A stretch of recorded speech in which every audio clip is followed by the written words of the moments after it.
آج ایک بڑا خاص مسئلہ میں آپ کے سامنے لے کر کے حاضر ہوں ناظرین، اس کو آپ ویڈیو کو اسکپ نہ کریں اور آپ اس کو چھوڑ کر نہ جائیں۔ یہ ہر آدمی کی زندگی میں یہ مسئلہ ہر آدمی کی زندگی سے جڑا ہوا ہے، آپ سے بھی جڑا ہوا ہے یہ مسئلہ۔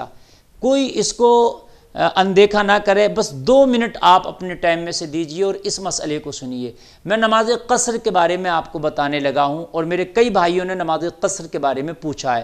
نماز قصر کس کو کہتے ہیں؟ جو سفر میں نماز پڑھی جاتی ہے، جو نماز میں ایک طریقے کی چھوٹ ہو جاتی ہے، ایک طریقے کی نماز میں تخصیص آپ کے لیے کمی کر دی جاتی ہے۔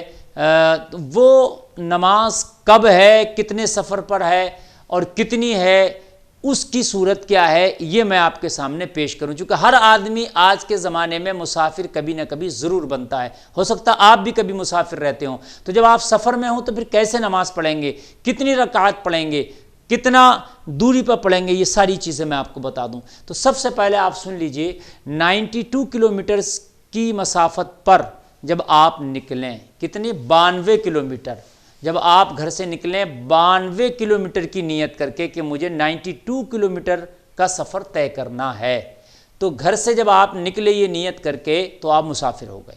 گھر سے نکلتے ہی کتنا 92 کلومیٹر پہ آپ مسافر ہو جاتے ہیں۔ اب گھر سے نکلتے ہی آپ مسافر ہو گئے، اب گھر سے نکلتے ہی جہاں بھی آپ نماز پڑھیں گے وہ قصر پڑھیں گے۔ سمجھ گئے آپ؟ قصر کیا ہے؟ یعنی 4 رکعت والی جو فرض نماز ہے وہ 2 ہو جائے گی۔ جیسے ظہر میں 4 رکعت نماز فرض ہے تو آپ 4 کی جگہ 2 پڑھیں گے، عصر میں 4 کی جگہ 2 پڑھیں گے، عشاء میں مغرب میں 3 ہے تو 3 ہی پڑھیں گے، اس کا 1.5 نہیں ہوگا، چونکہ 1.5 رکعت ہوتی نہیں، آپ نے دیکھی نہیں ہوگی، تو آپ 3 ہی پڑھیں گے۔ ایسے ہی عشاء میں جو ہے آپ 4 رکعت فرض کی جگہ 2 پڑھیں گے، اور وتر 3 رکعت ہے وہ 3 ہی پڑھیں گے، چونکہ جیسے میں نے بتایا آپ کو کہ 3 کا 1.5 نہیں ہے۔ فجر میں 2 رکعت ہے تو 2 رکعت ہی پڑھیں گے، کیونکہ 1 رکعت نہیں ہے، آج تک آپ نے 1 رکعت نماز دیکھی نہیں ہوگی، تو 3 والی 3 پڑھی جائے گی، 2 والی 2 ہی پڑھی جائے گی، لیکن جو 4 رکعت فرض تھے وہ ہاف ہو جائیں گے، آدھے ہو جائیں گے، یعنی 2 رکعت پڑھے جائیں گے۔ اب سوال یہ پیدا ہوتا سنت و نفل کا کیا کریں؟ تو اب آپ کے پاس میں اگر ٹائم ہے تو بالکل سنت و نفل پڑھیں، لیکن وہ پورے پڑھے جائیں گے۔ پورے اس لیے پڑھے جائیں گے کہ قصر جو ہے وہ فرض کی ہے، سنت اور نفل جو ہے اصل میں سنت بھی نفل ہی کے قائم مقام ہوتی ہے، تو یہ جو نفل ہے اس کی کوئی قصر ہی نہیں ہے۔ اگر آپ کو ٹائم نہیں ہے تو بالکل نہ پڑھیں، آپ جلدی میں ہیں اور اتنی گنجائش نہیں ہے کہ آپ سفر میں سنت پڑھ سکتے ہیں تو آپ فرض پڑھ لیں، لیکن اگر گنجائش ہے، وقت میں ٹائم ہے، تو آپ سنت پوری ادا کریں گے۔ اچھا، اگر ہم کہیں جا رہے ہیں تو اگر وہاں جماعت ہو رہی ہے، مسجد میں پہنچے تو کیا کریں؟ اب امام کے پیچھے پڑھیں نہیں پڑھیں، چونکہ وہ تو پوری 4 رکعت پڑھائے گا، ہم مسافر ہیں، وہ امام تھوڑی نہ مسافر ہے، تو اس میں آپ کہیں آپ گئے اور جماعت ہو رہی ہے اور آپ مسافر ہیں اور امام مسافر نہیں ہے، تو آپ جماعت میں شامل ہو جائیں اور آپ امام کے پیچھے پوری 4 رکعت پڑھیں گے۔ اب آپ قصر نہیں کریں گے۔ ہاں، اگر آپ خود امام بنے ہیں اور آپ مسافر ہیں تو آپ 2 رکعت پڑھ کے سلام پھیر دیں گے اور مقتدی سے کہہ دیں گے کہ میں مسافر ہوں، 2 رکعت پہ سلام پھیر دوں گا، لہٰذا آپ اپنی 2 رکعت بعد میں پوری کر لینا۔ تو آپ 2 رکعت پہ سلام پھیر دیں گے اگر آپ امام بنے مسافر ہو کر، اور ساری جو عوام جو مقتدی حضرات ہیں وہ بعد میں اللہ اکبر کہہ کے کھڑے ہو جائیں گے اور 2 رکعت نماز وہ خود سے ادا کریں گے، جیسے اکیلا آدمی پڑھتا ہے خود سے نماز پڑھتا ہے، اس طرح سے۔ اچھا، ایک سوال اس میں یہ پیدا ہوتا ہے، مسافر اگر کہیں جا رہا ہے تو کتنے دن تک رہے گا؟ سوال یہ پیدا ہوتا ہے۔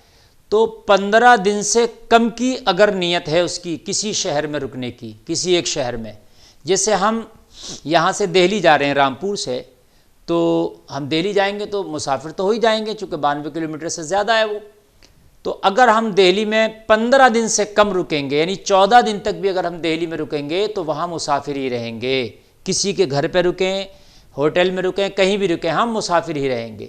اگر 15 دن کی نیت ہے کہ مجھے یہاں 15 دن رکنا ہے یا 15 دن سے زیادہ، تو ہم مقیم ہو جائیں گے، اب نماز پوری پڑھیں گے۔ اچھا، کبھی مثال کے طور پہ ایسا ہوتا ہے جیسے ہم کہیں کسی شہر میں گئے، وہاں میں نیت تو ہماری یہ تھی کہ ہم 15 دن سے کم میں ہی آ جائیں گے، ہمارا کام ہو جائے گا، لیکن ہم 10 دن رکے اور 10 دن رکنے کے بعد پھر ہمیں پتہ چلا کہ نہیں ابھی 10 دن اور رکنا ہے، تو پھر کیا کریں گے؟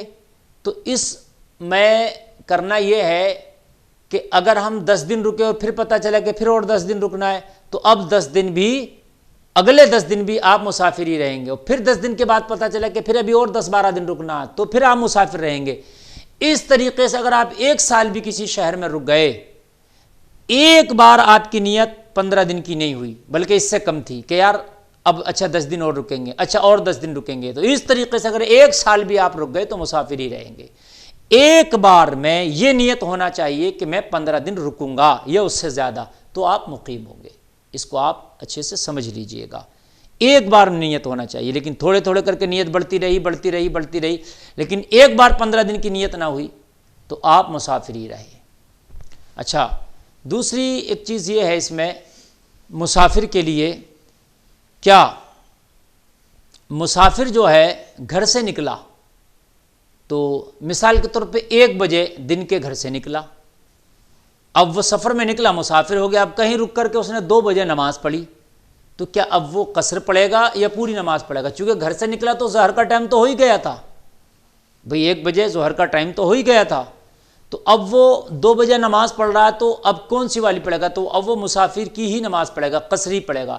اگرچہ ٹائم شروع ہو گیا تھا نماز ظہر کا، لیکن اس نے پڑھی گھر نہیں ہے، وہ پڑھ سفر میں رہا ہے، تو اس لیے وہ قصر ہی نماز پڑھے گا۔ یہ قصر کے حوالے سے کچھ باتیں تھیں جو میں نے آپ کو بتائیں، اس پر عمل کریں، واللہ تعالی عالم۔